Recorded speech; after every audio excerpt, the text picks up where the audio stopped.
Thank you so much for coming to this event. My name is Audrey Malillo, and I am a senior at La Cañada High School. I am passionate about destigmatizing and opening up the discussion surrounding mental health. So this project was born out of a desire to help discuss the mental health issues that so many in our community have been affected by, and help understand how they've been exacerbated by COVID-19. I am joined by my good friend and fellow mental health advocate, Sudi Fang, who is also a senior at La Cañada High School.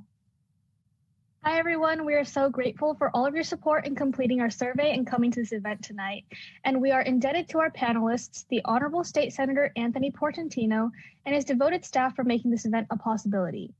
Our discussion tonight will be moderated by Senator Anthony Portantino, who represents Senate District 25 in the state legislature. A former assembly member, he served 3 terms in the California State Assembly and 2 terms as mayor of La Cañada. He is married and a father of 2 daughters, a community volunteer, and an advocate for public education and accountability. Senator Portantino chairs the Senate Appropriations Committee, the Select Committee on California Armenian Artsakh Mutual Trade Art and Cultural Exchange, and is a sitting member of the Banking and Financial Institutions, Governmental Organization, and Insurance Committees. He is well known for his mental health advocacy, having experienced personally the loss of a loved one to suicide. With that, let's have the Senator introduce the panelists. First of all, I want to say thank you to Sudi and Audrey for putting this whole discussion together.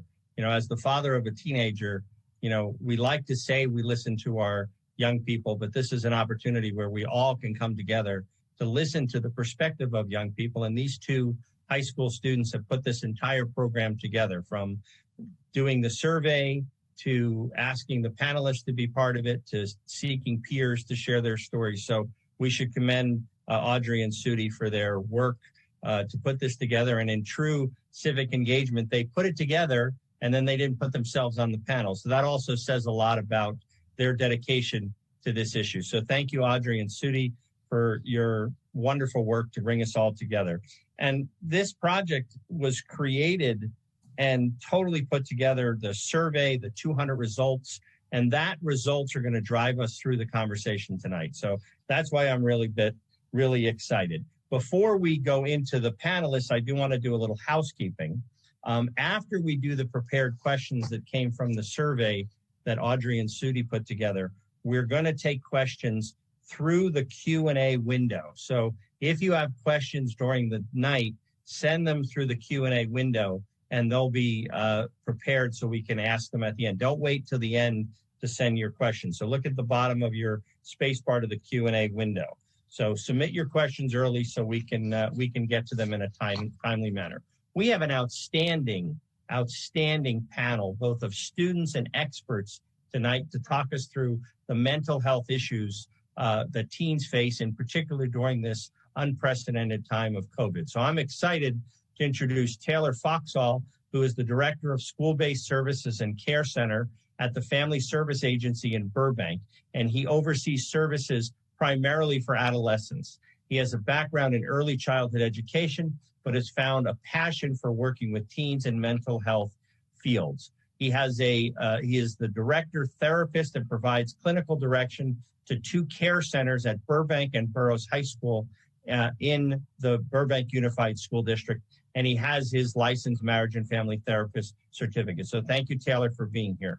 We also have Dr. Wenimo Okoya, who is the director of JED, which is a high school implementation mental health outstanding nonprofit. Dr. Okoye has joined JED after 11 years of working with schools and communities of color. She started her career as a middle school teacher, and after seeing the health disparities that affected her students and their families, she decided to pursue her Master of Public Health. She's committed to promoting social mobility through strengthening the system that touch our children, youth, and families, in particular of communities of color, which, as we know, are disproportionately getting the brunt of this COVID crisis. So thank you, Dr. Okoye, for being here with us tonight. We also have 3 amazing student panelists. Jennifer Camarena is a 16-year-old first-generation Mexican-American who attends Ontario High School. She is extremely passionate about mental health issues and wants to be a lawyer when she leaves high school and college. And, we do need good lawyers in California. Riley Fisher is a senior at La Cañada High School and volunteers at the Youth Suicide and Crisis Hotline called Teen Line. How about that? A young person staffing a crisis hotline, helping other young people. That's amazing, and thank you for being with us. And then we have Kelly Serdar, is also a senior at La Cañada High School. She's an advocate for mental health treatment and wants to share her personal struggles. So we're going to get personal and intimate with the conversation tonight. And Kelly, thank you for being part of that. In May, she created a website called Stronger, Better, Happier with resources about mental health to help spread the awareness and topic. We've got to get this issue out of the shadows. We've got to get this issue on the tip of our tongue so we can help each other. And this amazing panelist is going to take us through the questions tonight, and then we're going to take your questions at the end, time permitting. Without any further ado, we're going to go right to our first question. So everybody, here we go. Mental health is a topic that is still considered to be highly taboo and somewhat stigmatized. What are some things you all have learned from your professional experience that you think more people should know about mental health, especially as it affects teenagers? And we're going to go to our professionals, Wenemo and Taylor, and 2 minutes, 30 seconds each, if you could tackle that first question. Wenemo, Taylor. Oh, okay. You're unmuted already. All right. So, first off, a big part of this, as you said, Senator, there's a stigma about mental health. And that stigma comes from, old thinking about what mental health and what therapy is. And what we need to do is break down barriers. We in the past, what's happened with mental health is it's created these barriers that make mental health or therapy or people seeking therapy to seem like those that are outside or outliers or need to be separated from what typical developing people are going through. And that's just not the case. So to break down these barriers, we need to all work together. What we've done here in Burbank actually is create, you mentioned the care centers that I oversee, ways for people to access care without any shortage of, without any way to be blocked from that care. So teens that can drop into our centers, teens that can just give us a call and talk and ask for help, whatever's going on, whether it's situational or whether it's an ongoing issue. Breaking down barriers to care is how we start to reduce stigma about it. We see on the campuses here that students, are excited and talk openly about receiving therapy or gaining services. And why that's so important for teens is because teens are still developing. We put a lot of stress on their physical health. You need physical education, you need good food, good sleep, all this stuff. And we stress so much about the physical health, but we don't talk enough about the mental health of teens, and their brains and their minds and their souls and their spirits are still developing as well, especially in those formative years. So to, definitely want to put accent or highlight on the stress of getting proper care and getting access care for teenagers to have access to mental health care and for them, because they're still developing. Yes, thank you. Thank you. Dr. Okoya. So Taylor said a lot of, some of the things that I think are really critical. One thing I just want to reiterate and kind of add on to is that I think we think of mental health as really separate from physical health, right? You have your MD and then you have your counselors, and they're separate. But if we can reframe mental health as a critical part of health, right? If there's a health pie and mental health is a part of that pie that's really necessary, then we can decrease the stigma and start to reframe it as an issue that needs to be addressed. So if my stomach was hurting for a really long time, I wouldn't continue to sit there with stomach pain. But oftentimes when we're experiencing mental health issues, we sit there with it for a very long time. People in our lives understand that it's happening, but nothing is really done about it. So if we could treat mental health the same way we do physical health, we could see a lot of progress in health outcomes, as well as the way that the stigma, in terms of eliminating that stigma. Another one of the things that I wanted to point out for teens and young adults in particular is that oftentimes when folks talk about mental health, they're thinking about disorders or things, things that you need medication for. So medication and medication is real. Some people need medication to control their mental health issues. However, mental health being kind of a part of our overall well-being can be healed through connection, through breaking down isolation, through asking for help, through talking to people.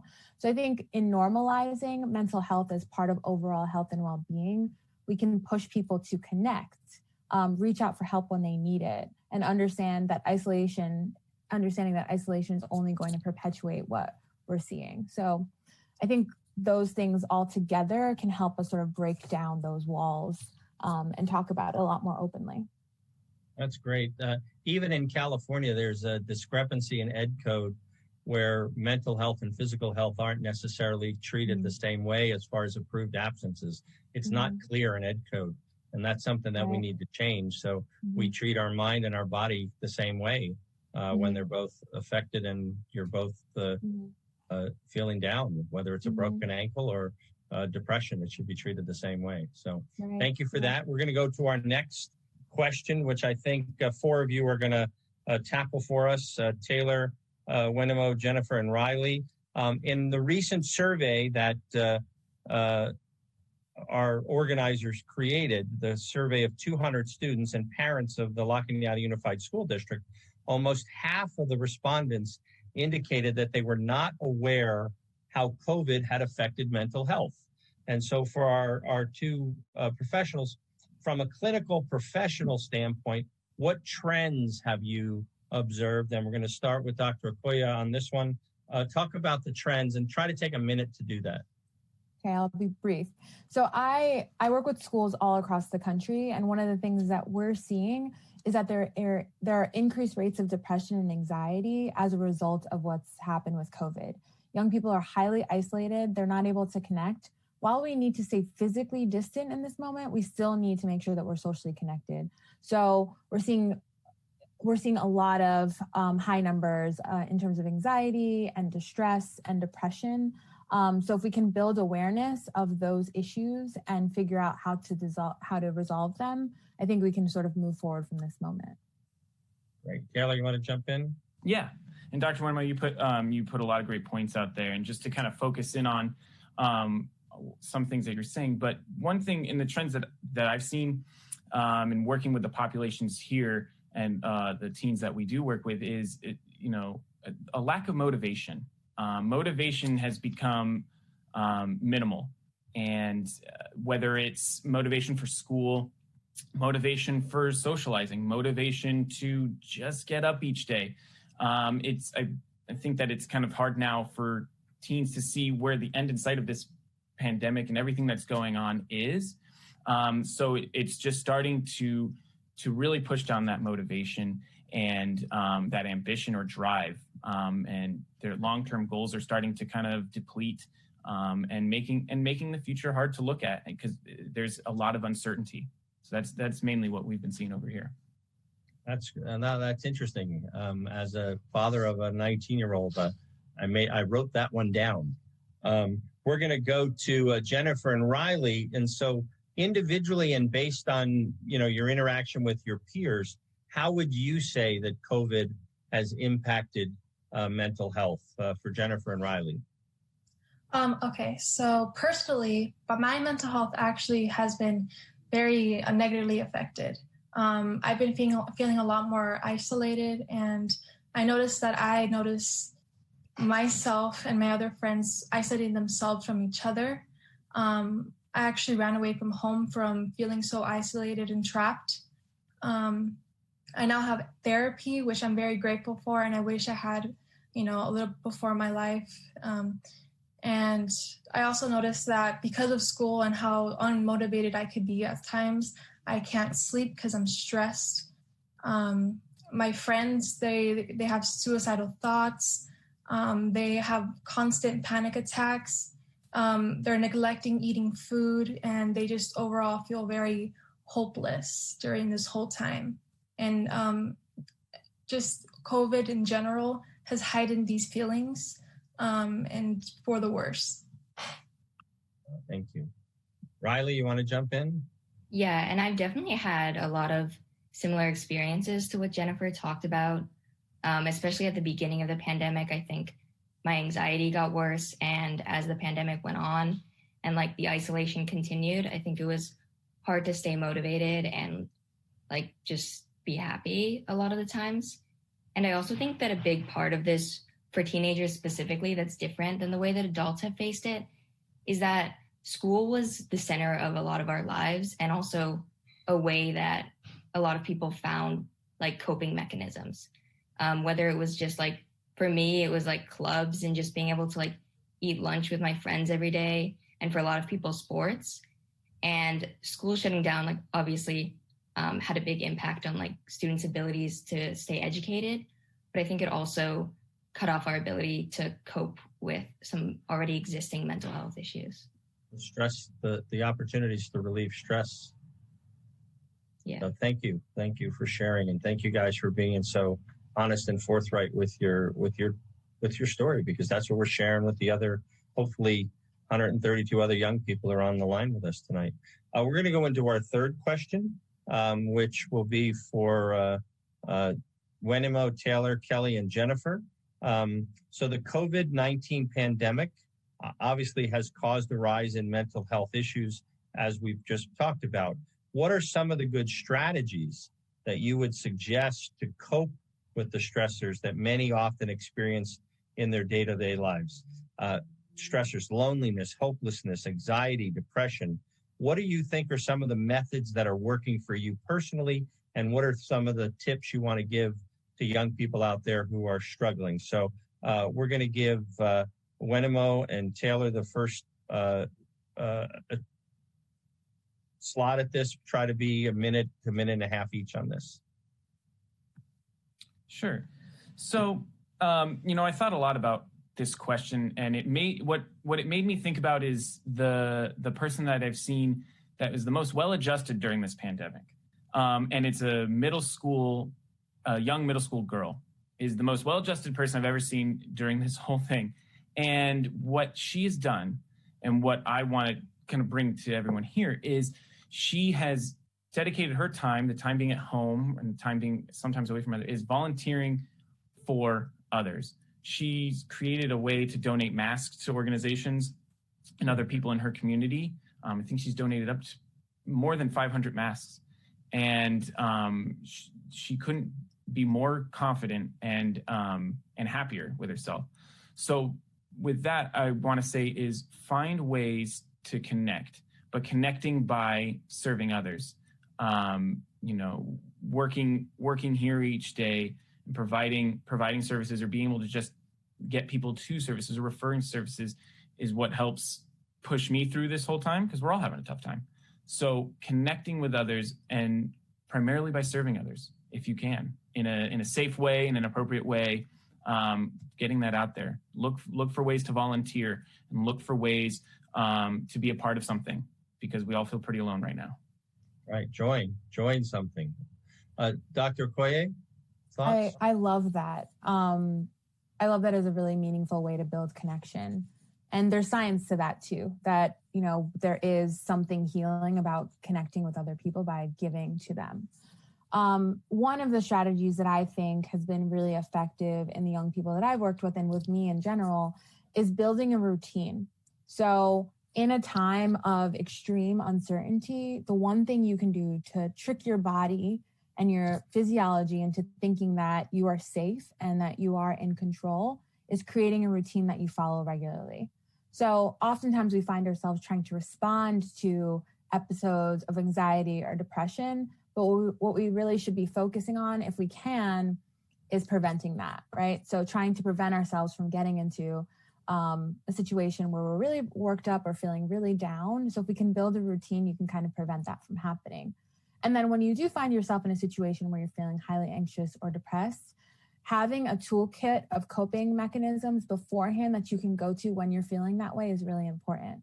And I'm happy to share some resources after this, but there are tons of mindfulness techniques that you could turn to and just have them in your toolbox, so that when you are feeling under distress or extremely depressed or anxious, that you can turn to them when you need them. Great, thank you.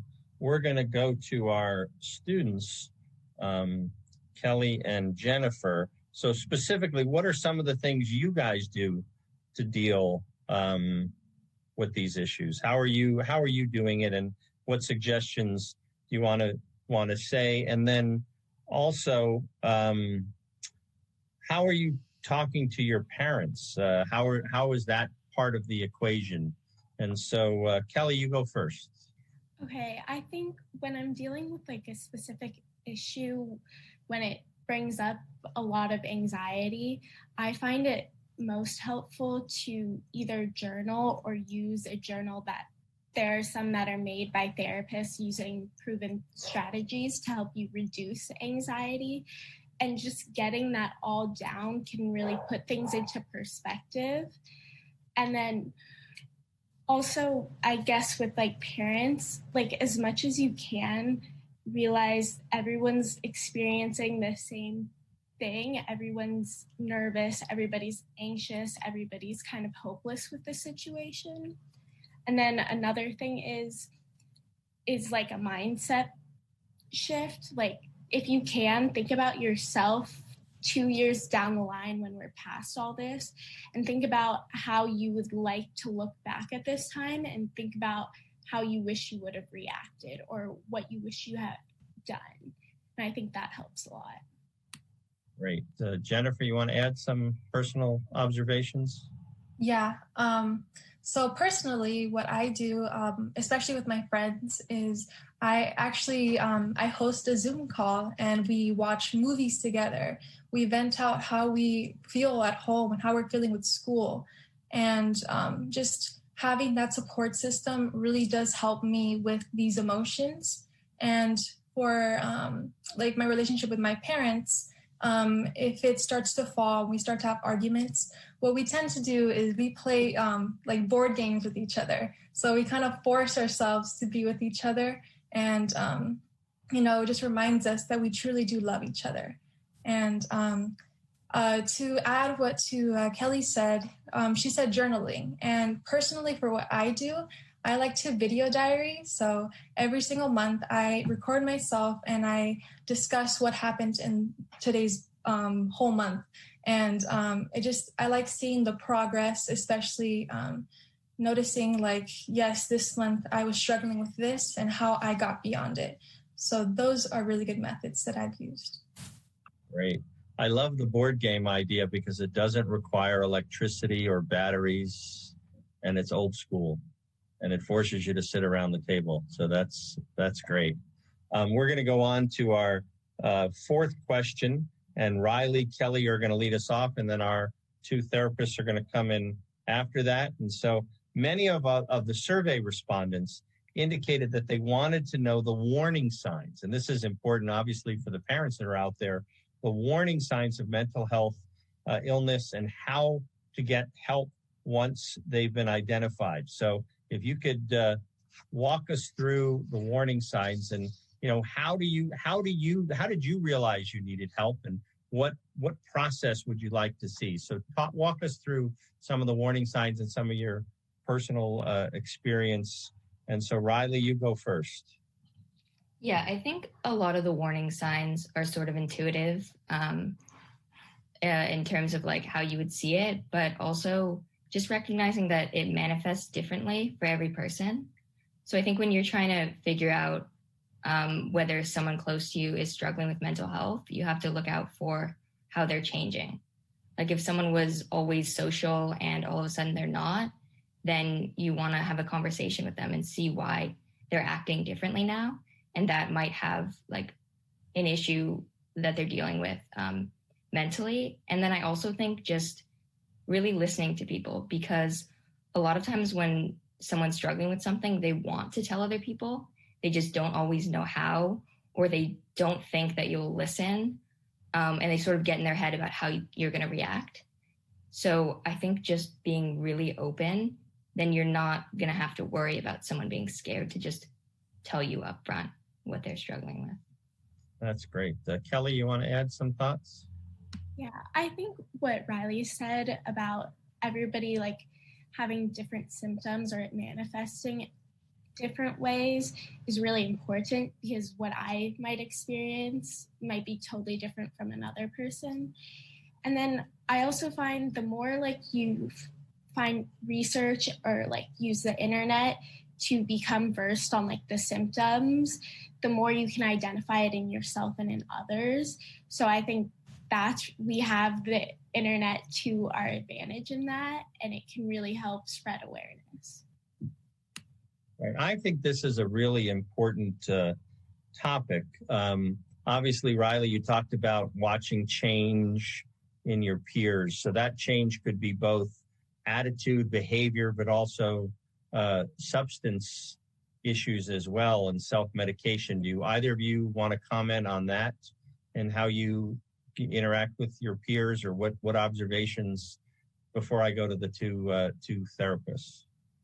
Yeah, definitely. And I think that a big indicator, and this goes into like the substance abuse issue too, is just like if someone starts acting like recklessly, or if they act in a way where you can sort of tell that they don't really think that their life matters, without even them necessarily saying that they're feeling suicidal or even depressed.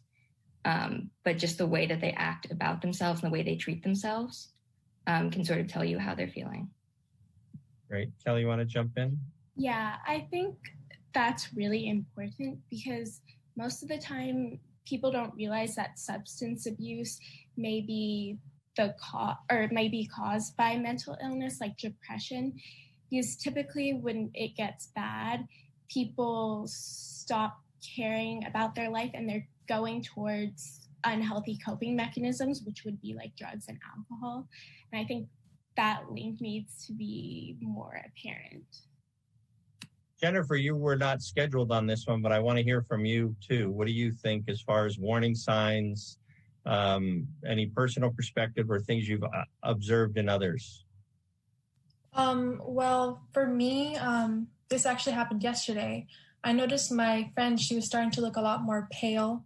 And I just reached out to her and I talked to her and I was like, "Are you okay?" And she was avoiding it. And I'm lucky that she's my neighbor. So I went over and I started talking to her and I gave her a big hug. And she's not the type of person to hug people. And she told me that hug that I gave her really helped her. And we just spent the whole day together talking with each other. We started dancing around. We started enjoying the outside instead of having to be inside. And it's different for everyone. You just really have to know the person to understand that, yeah, something's off, something's going on. Let me ask our young people, I know I want to get to our panelists. Is there a fear? I know this isn't something you guys identified, but is there a fear within teens of getting COVID? Do you guys talk about that at all? Or is it something you don't think about? I don't know. I'm going to throw a curveball here and go to Audrey on this one. Audrey, what do you think? There you go. I think that there definitely is a concern. I think that as our numbers, tend to fluctuate, that people are becoming more aware of it and definitely are kind of realizing the importance of beating the curve and just trying to put the priorities of their family members and those who are important to them first. I think that for a lot of young people, because there is that reliance on social interaction and a lot of our stimulation comes from working with other people, that it's become challenging, which is why I think that just finding other ways to interact with your friends, be it through socially distant gatherings or even Zoom, Netflix parties or things like that, just finding ways to continue to engage with one another is really vital so that we can continue to safely stimulate those kinds of connections. Great. Sudi, since we're talking about peers and identification, do you want to share anything on this, what your observations are of sort of how we observe our peers and what concerns us and what you think we should do about it? Yeah, I think what Audrey said is completely, definitely true. A lot of my friends might have family that are immunocompromised or are at specific risk to COVID, and they are more wary of contracting it. Personally, for me, I don't have family like that, but I still social distance and wear a mask and everything. And I really think that that's really the most important part of this entire pandemic is to make sure that we're following guidelines and just hope everything will be all right soon. Right. We all have to have positive thoughts.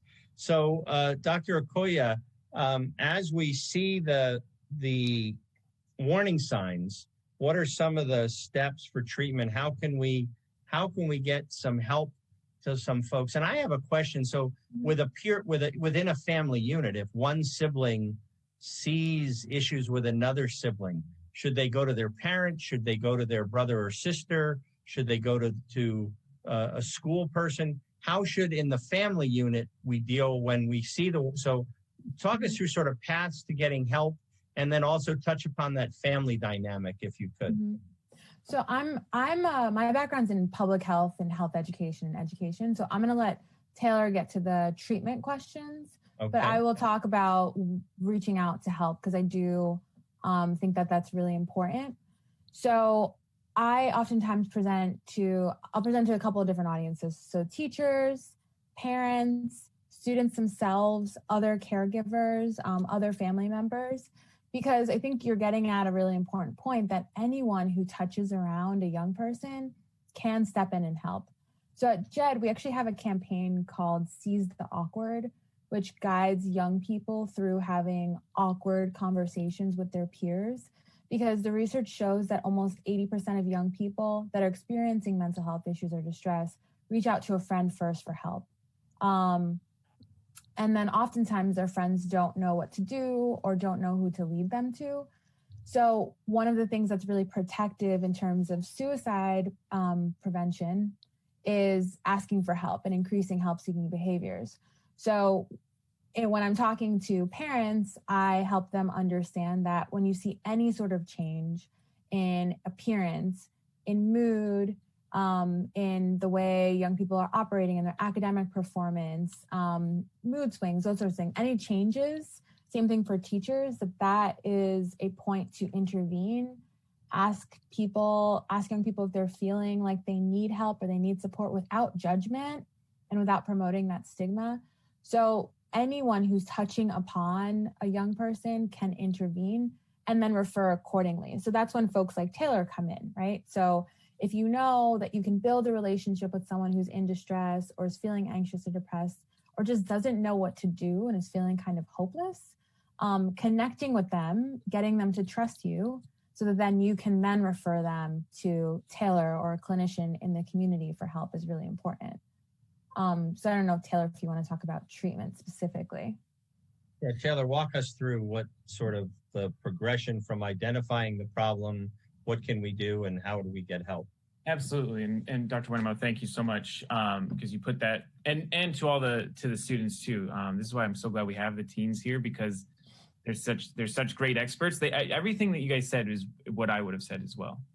But what I want to start out by saying is something that's really important, and this kind of goes back to what we were touching on earlier, the equating physical health and mental health, is we all know where our hospitals are, we know where our urgent cares are, where our doctor's located.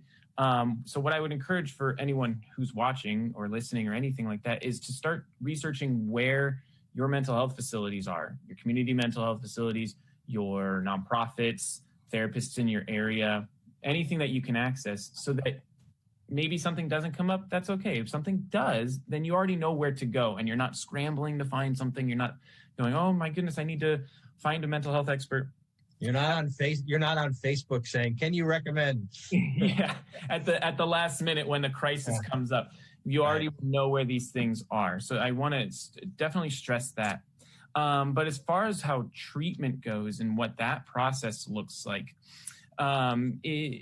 with therapy, there's a process of intake and getting background information because historical information on a person is incredibly important.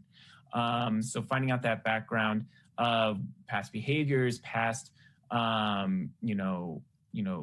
past symptoms that you've had or history within the family can all help guide how treatment goes. And then the way treatment works is really catered to, at least how I provide treatment, is really catered to the person that you're speaking with and the person that you meet with. Because as our teens pointed out, everything manifests differently for the individual. So while one approach or one theory of therapy or mental health could be applied to one person, it might not work for someone else. So there's going to be, and that's the beauty of mental health, is the uniqueness that comes with treatment and the how it is catered and tailored to the individual person, because it is your journey, it is your time and your space to open up about these maybe dark spaces in your life, these more intimate spaces that come up. So, but please know where your mental health resources are in your area. It takes one simple Google search. I'll even in the chat, or if we can, I will put the information from the organization that I work in. We have services here around Burbank and referrals all throughout Los Angeles. So we can definitely help with all that. So, but please look up what's going to be helpful for you in your area. Great. Dr. Koye, obviously there's discrepancies between, for Black and Brown communities of color, access to health care. Do you want to touch upon some of the challenges that communities of color are facing during COVID as well? Sure. So I've done a good amount of research on racial trauma. And so, trauma in and of itself affects everyone, but the trauma of this moment is kind of twofold. So with the instances of police brutality and messages of Black and Brown people being more likely to die from COVID, young people of color experiencing a lot of messages of hopelessness in this moment. So you can only imagine that might compound the trauma that is just being experienced in general. When you think about the history in this country of Brown and Black communities, that gets passed down from generation to generation. So we're seeing the results of that kind of balloon up in this moment. And one of the things that folks aren't really paying attention to is that Black and Brown, or Black boys in particular, are committing suicides at a really quickly growing rate, as well as Black girls. And so I think that as a public health practitioner, that rings an alarm for me, that if one group is being affected by an issue disproportionately, we really need to shine the light on that and figure out how to get resources to those communities. And I think a statistic that doesn't help that is that it's very difficult to find a clinician of color.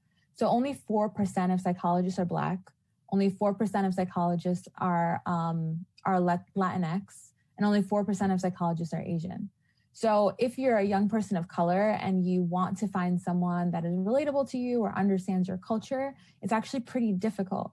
So finding access to care, to mental health services in your community is difficult in general. Going around the stigma in your community, experiencing intense amounts of racial trauma makes it really difficult. And then we have a shortage of practitioners of color. So we really need to figure out how to bridge the gap there, how to decrease the stigma, and how to channel resources to those communities. Telehealth, I think, is a reasonable response to that, but we need states to make it so that clinicians in other states might be able to deliver telehealth services. For example, a New York practitioner could be able to deliver telehealth mental health services in California if California has more of a shortage for practitioners of color, as an example. And also the saturation of access to Wi-Fi too. Disproportionately affects the same community as well. Not everybody has Wi-Fi.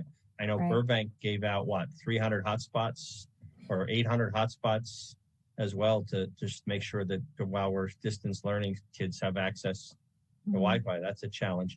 One of the questions that has come in is, obviously the fear of getting COVID. How can parents communicate with their teens or their family that this is serious without creating fear or without encouraging OCD type behaviors? What can parents do to emphasize the serious nature of COVID, but without creating fear? Taylor, that's a hard question. I saved it for you. Oh, thank you. I appreciate that. I think in thinking about that question is kind of separating it from that it's pandemic specific, and more so there's plenty of other things we want to teach our youth that's really important without stressing too much fear or putting in shame or anything like that.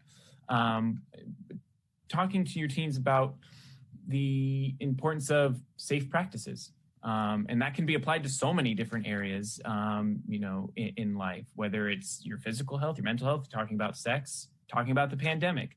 Safe practices and making smart choices during those times is what will, I think, fuel teens to be able to have the autonomy to make those smart decisions, because we want to be able to trust in them that they will make the smartest and safest choices and not restrict them or feel like that they aren't smart enough or can command enough respect to handle those types of decisions.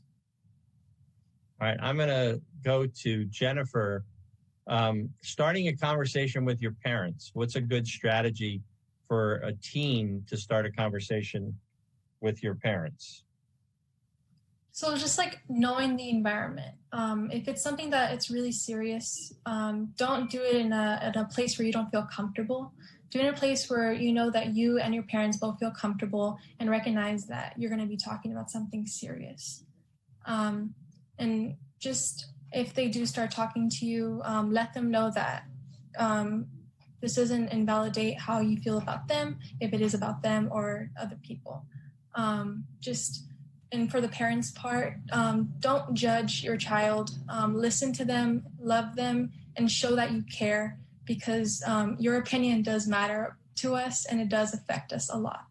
And just another thing I wish that my parents knew is that just therapy in general, it's health. It's needed. It's not for crazy people. It's a form of like mental health is it's a form of like medicine, because everyone here struggles with it in one way or another. Everyone can relate to mental health. So just don't invalidate my health. So yeah. Riley, you want to jump in on this? What are some strategies for reaching out to your parents and engaging them in this serious conversation? Yeah, I think it's hard for a lot of teenagers to reach out to their parents for a lot of things that Jennifer was saying, and also just because I think a lot of people don't think their parents will understand just for whatever reason. So I think, you have to give your parent a little bit of credit that they want to listen and understand, even if they can't, or even if they don't initially. And then it works on the parent side too. Like if you don't understand everything about mental health, then you just have to be willing to listen to your teen, as an equal, and really understand what they're trying to tell you.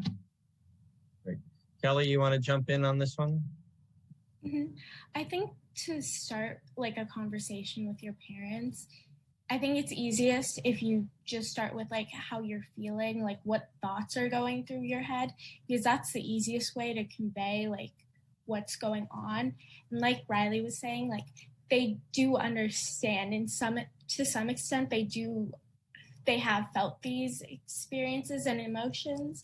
And then to speak to the parents, if your child comes to you and tells you how they're feeling, that they're worried about their mental health, take it seriously, because while it might not seem that severe or life-threatening at the beginning, if it goes unchecked, it can become more serious and life-threatening.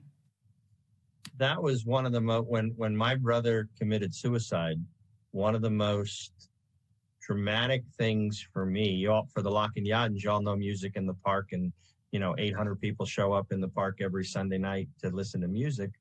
To me, this most shocking thing was how many people came up to me at Music in the Park and told me about a family member who either took their own life or tried to take their own life. Once I joined the club, how many people expressed to me a family member dealing with mental health and engaged in that conversation who I had seen for 20 years and never brought up mental health issues, but they felt safe because I had experienced it. And I guess the challenge is we have to make all of our parents and our young people feel safe to have those conversations before the tragedy happens. Sue, do you want to jump in on this conversation about how tips to start a conversation with your parents? I think one thing, I'm not sure if anyone else has said it already, but you don't have to force yourself to talk to your parents if you're not like ready or want to talk to your parents about this, because some kids might not have like the best relationship with their parents. They might not feel comfortable sharing this kind of information, and just not enough education and awareness around this topic might lead to a lot of stigmatization and parents not understanding, and then it could also like hurt their relationship with their kids. So honestly, yeah, I think if you're ready to talk to your parents about it, then yes, I would totally encourage you to do that. But if you're not, then don't force yourself to. All right, Audrey, I'm going to go to you now. What do you think are some of the things that young people should think about as they try to engage their parents in their situation? Yeah, so just kind of adding on to what Judy and the others have already said is that I know that people like Riley are involved with things like Teen Line. So if, for that preliminary step and just learning how to engage with other people and learning how to talk through what you're experiencing, that might be a very good resource to start if you have a fraught relationship with your parents. And if you don't, it can be, obviously, it's a very challenging discussion to have, especially because it is so stigmatized. But I think just really exemplifying the gravitas of the situation, making sure that they understand where you're coming from. And you have to, like Kelly, I think Kelly was saying earlier, was just that you have to remember that these people are doing everything that they're doing with your best interest in mind. So just try and have a dialogue where ultimately you're willing to listen to them and they're willing to listen to you, because open communication is the only way to really adequately move forward in any kind of relationship and to solve any kind of problem. That's a perfect segue for you, Taylor. So we focused on how the young people can engage their parents. Now, how can parents create that comfortable conversation with their children? Because obviously we all know sometimes you want to talk to your kids and they don't want to talk to you. What techniques can we parents use to try to create that comfort level to draw our children into that comfort zone? Well, I get this question a lot, working with teens and parents. What do I say to them? What do I do? And what I first want to start off with is sometimes your teen, your child might go to someone else, another trusted adult, and that's okay. It doesn't mean that as a parent you're a failure or anything like that. It actually means the opposite. You might not be the right person for that conversation, but you were the right parent to raise your kid to go and that can find resources and consult with other adults. So please don't think that that's a bad thing. But if you are going to talk to your child, parents always wonder what to say, and there isn't any magical combination of words. Any student or teen that I've talked to that has opened up hasn't been because of anything that I've said or because I put it in a perfect order. It's all about approach and coming to a student or coming to a teen with openness and genuine respect. I stress a lot, even when I train my staff, that students will not open up to you if you do not respect them, and you have to give them that for them to feel comfortable. No one wants to feel talked down to. No one wants to feel that you're smarter or better or anything like that, because you're not. Every person's the expert of their own life. So coming to them with that type of approach and that presence, I think can make all the difference. And our other panelists, our student panelists here, you can add insight, or if I'm completely wrong, let me know. But also what you can do on your own end and your own behaviors is model that behavior. If you want to talk about feelings and you want to talk about stressors or things that are going on, talk about what's going on for you. Show the teens that you can have that vulnerability. It's not fair to ask that of them if you can't give it back or reciprocate it. So show those things and and you can open up a dialogue. Sometimes the dialogue can start with you and end with them. So that's kind of my 2 cents about what parents can do. Well, I love that line you use. What did you say? Everyone is an expert on their own life. Mm-hmm. I mean, that's a great line. Dr. Koya, you want to jump in from an adult perspective on trying to reach out to young people? Share some thoughts there. Sure. The only thing, I think Taylor said a lot of, covered a lot of the bases, but the only thing I would add is that as adults, we love to try to fix problems and we love to tell young people what they should be doing. But really we need to start with listening. So I think, it's really easy to, when you're concerned, to want to lecture or, tell young people what they should be doing. But it's really important to just connect with them, listen to them, show empathy for what they're saying, validating, like Jennifer said, their emotions, no matter what they are, even if you can't really understand them. And if they push back a little bit because they're turned off by the way that you responded the first time, come back again and try, and always express that you're coming from a place of concern and be vulnerable with them. Say, I'm not sure how to have this conversation, but I want you to feel comfortable talking to me. Ask them what they can do to make them feel safe. So I think it's about, tending to their needs, not lecturing, listening over, telling them what to do, looping back as many times as they need you to, and expressing concern and not sort of dictating what they should do to move forward. Great. Would y'all agree with that, young people? I'm speaking for you, so I'd want to make sure. Let us know if we're completely off here. As an old-fashioned Italian father from New Jersey, it's hard for me not to say, do it. Mm-hmm. Because I said so. Yeah, exactly. It's a hard impulse to get over. So I have to constantly coach myself, or obviously my daughter will tell me, no. So it's a hard thing for parents to get through. I know we have a little bit of time left, and I do want to get to the young people again. You guys put down here, what's something that you wish your parents knew, some related to COVID and mental health and our lives? Is there some insight you want to share with parents out there? And I guess, Riley, you're going to go first on this one.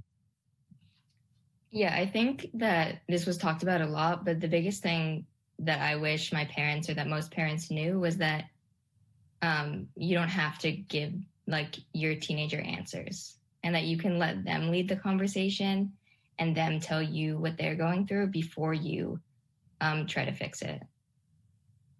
Interesting. Kelly, you want to jump in? I think this has pretty much been said too, but just really emphasize that those who have suffered with mental health issues because of COVID, they're a lot worse and they're much more severe. And then people who haven't necessarily experienced as extreme mental health issues, they are now, because of COVID, are also experiencing new things.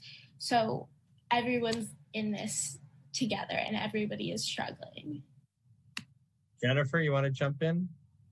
Yeah, I wish my parents knew that I really want them to be patient with me, because I'm trying to come to terms with what I'm feeling too. I don't really understand what's happening too. So knowing that they're there and they're willing to help me and they're going to be patient is really going to help me get through it. And that's my advice for them. Just be patient, care, and love us, because that's all we really need. That's all you really need. There was a song, Love Is All You Need, remember? I'm probably the only person that knows that Beatles song. Here's a question. We really haven't talked about remote learning at all. And Audrey, I saw you nod your head, so I'm going to go to you first. Tell us about how remote learning is affecting you and what you think could improve remote learning, the experience. So I definitely think that Zoom fatigue is real, right? Where we're in classes for several hours a day, and then if we're still trying to engage with others and we're trying to do our clubs and our extracurriculars, then obviously those have adapted to a virtual medium as well. So I think the important thing that we have to remember is just to give ourselves breaks and to know that if there's a time when an assignment is too daunting and we need to take a step back, that really is okay. And I know for all the seniors that I'm friends with, and as a senior, that with the college app process, with us being well in the midst of the college app process, that sometimes it can be challenging to make time for yourself.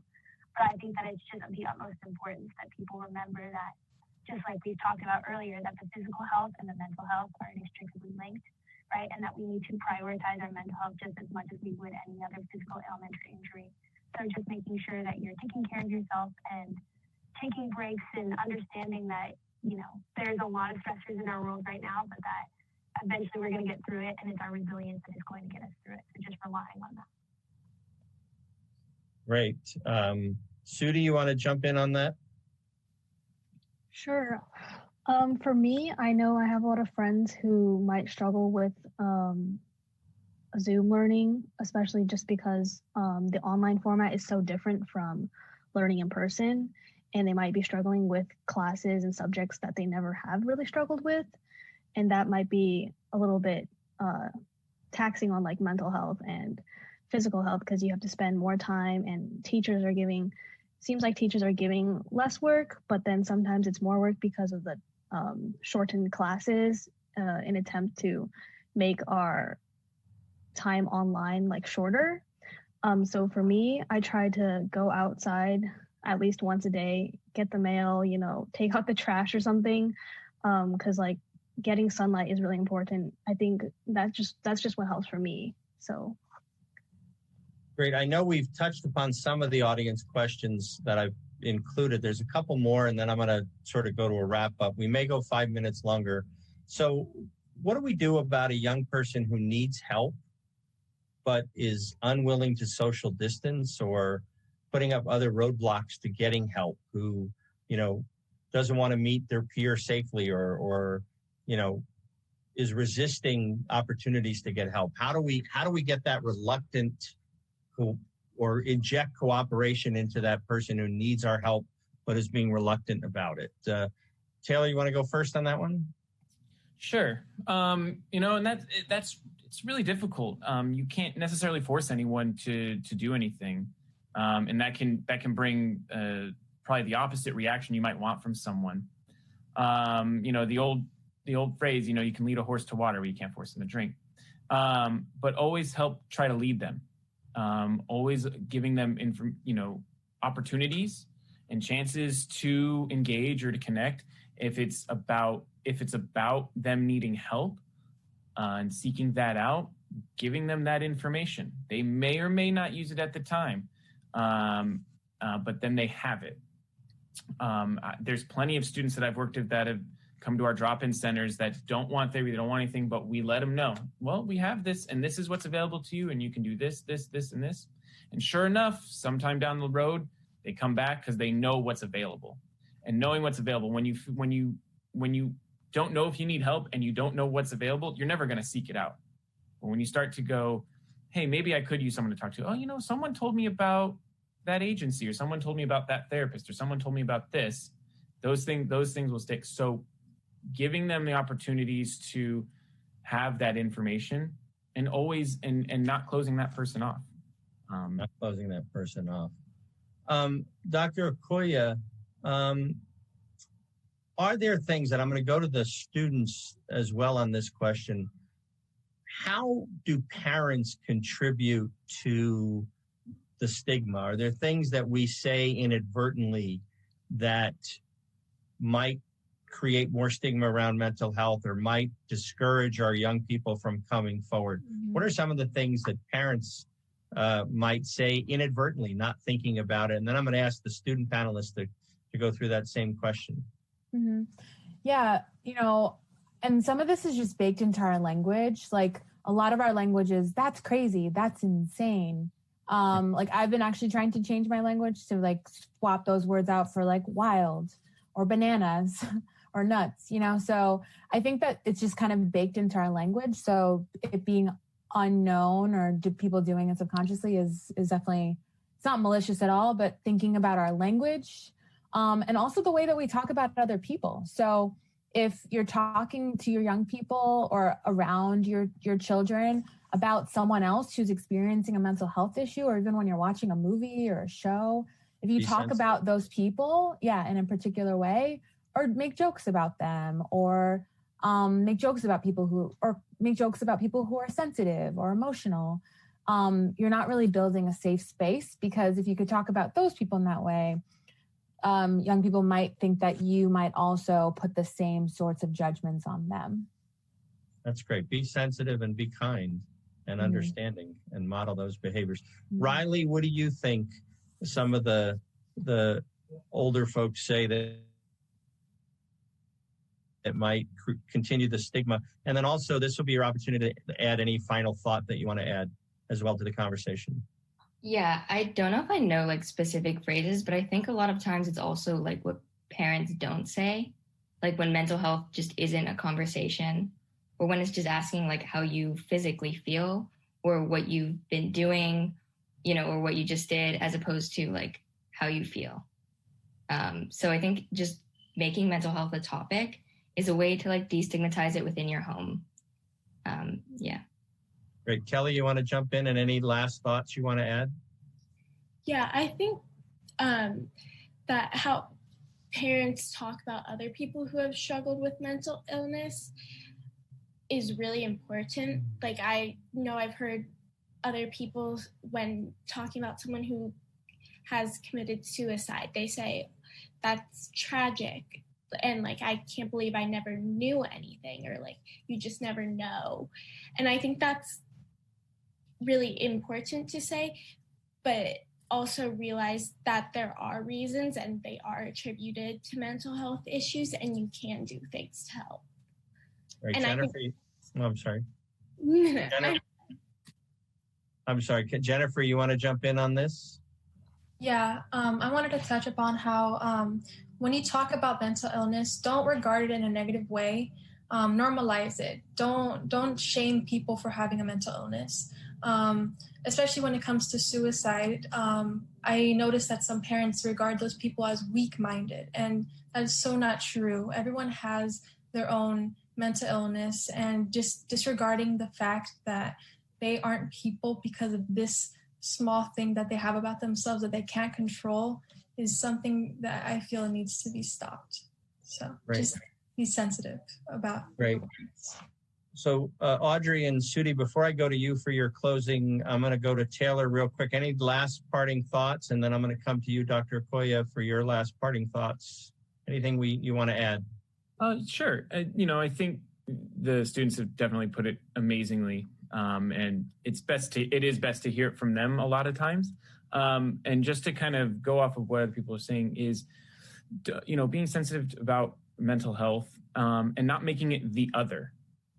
Not making it this outsider thing. I know I was talking about that earlier, but that's usually where I see the obstacles come from. So when it's not the other and it's just a part of our well-being, our overall well-being, then we see progress, we see good health physically, mentally. So please don't make it the other.